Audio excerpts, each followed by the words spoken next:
Sometimes it's the only way to protect the ones we love.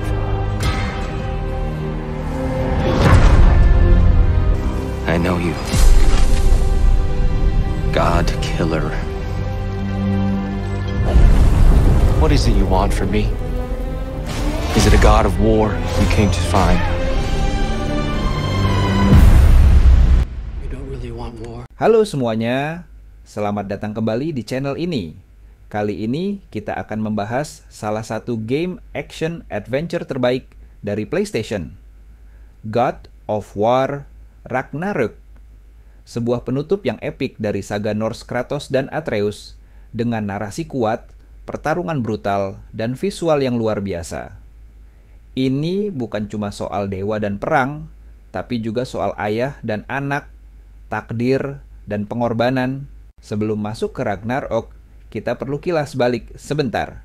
Di game sebelumnya, Kratos, mantan dewa perang dari mitologi Yunani, hidup dalam pengasingan di dunia Nordik bersama putranya, Atreus.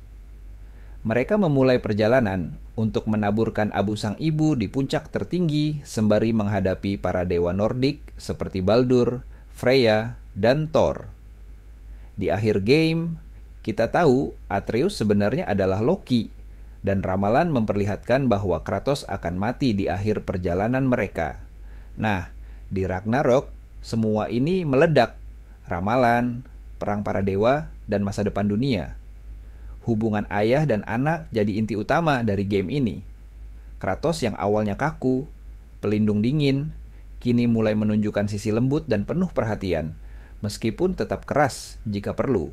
Di sisi lain, Atreus tumbuh jadi remaja penuh rasa ingin tahu, yang mulai mempertanyakan perintah ayahnya dan ingin mencari jalannya sendiri. Konflik mereka sangat manusiawi, tentang kepercayaan, ketakutan akan kehilangan, dan pencarian jati diri. Kamu bisa merasakan bagaimana cinta mereka diuji oleh takdir dan perbedaan pandangan. Dari segi gameplay, Ragnarok meningkatkan hampir semua aspek dari prequelnya. Combat terasa lebih padat, penuh variasi, dan brutal. Kratos bisa menggunakan Leviathan Axe, Blades of Chaos, dan Draupnir Spear, masing-masing dengan gaya bertarung unik. Musuh lebih beragam, AI lebih pintar, dan boss fight-nya luar biasa. Siapa yang bisa lupa pertarungan intens lawan Thor, atau momen emosional saat melawan Odin? Ada juga fitur companion yang ditingkatkan. Atreus bisa jadi playable character di beberapa bagian, lengkap dengan senjata dan skillnya sendiri. Game ini membawa kita menjelajahi 9 dunia, 9 realms, secara penuh. Dari Alfheim hingga Vanaheim, dari Midgard yang beku hingga Muspelheim yang membara. Setiap dunia punya desain unik, puzzle lingkungan, dan side quest menarik. Salah satu aspek yang paling menarik adalah Favors, misi sampingan dengan cerita mini yang penuh makna. Bahkan misi kecil bisa menyentuh dan menambah kedalaman dunia yang dibangun Santa Monica Studio ini. God of War Ragnarok bukan sekadar aksi, tapi juga refleksi tentang takdir dan pilihan. Sepanjang game, Atreus ingin menulis takdirnya sendiri, sedangkan Kratos ingin menghindari nasib tragis yang tertulis di Jotnar Shrine. Namun, kita belajar bahwa ramalan bukan akhir dari segalanya. Yang penting adalah bagaimana kita menghadapi pilihan di depan kita. Inilah kekuatan cerita Ragnarok. Ia menggabungkan mitologi dengan kemanusiaan. Dan endingnya tak hanya epik, tapi juga emosional. Kratos akhirnya disambut sebagai pahlawan, bukan monster. Atreus memulai perjalanan sendiri. Dan kita sebagai pemain hanya bisa termenung. Secara teknis, Ragnarok adalah pencapaian luar biasa.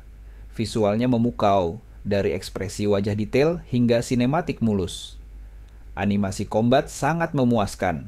Soundtrack garapan Bear McCreary menyempurnakan suasana. Megah saat perang, sendu saat momen emosional. Voice acting juga luar biasa. Christopher Judge, Kratos, dan Sunny Suljic, Atreus, membawa nuansa yang sangat hidup. God of War Ragnarok berhasil menyelesaikan saga Nordik dengan penuh kehormatan.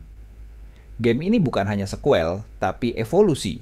Ia menunjukkan bahwa karakter seperti Kratos, yang dulu hanya dikenal lewat kemarahan dan kekerasan, bisa berkembang jadi simbol cinta, pengorbanan, dan harapan. Banyak fans menganggap ini salah satu game terbaik sepanjang masa, dan mungkin ini bukan akhir dari Kratos, tapi awal dari sesuatu yang lebih besar. Kalau kamu belum main God of War, Ragnarok, kamu benar-benar kehilangan salah satu pengalaman paling emosional dan spektakuler dalam dunia video game modern. Game ini bukan cuma soal bertarung dan mengalahkan dewa, tapi juga tentang menjadi ayah, anak, dan manusia yang memilih jalan hidupnya sendiri. Apa momen favorit kamu di God of War, Ragnarok? Tulis di kolom komentar. Jangan lupa like, subscribe, dan share jika kamu suka konten mendalam seperti ini. Sampai jumpa di video berikutnya. Do what is necessary. Not because it is written.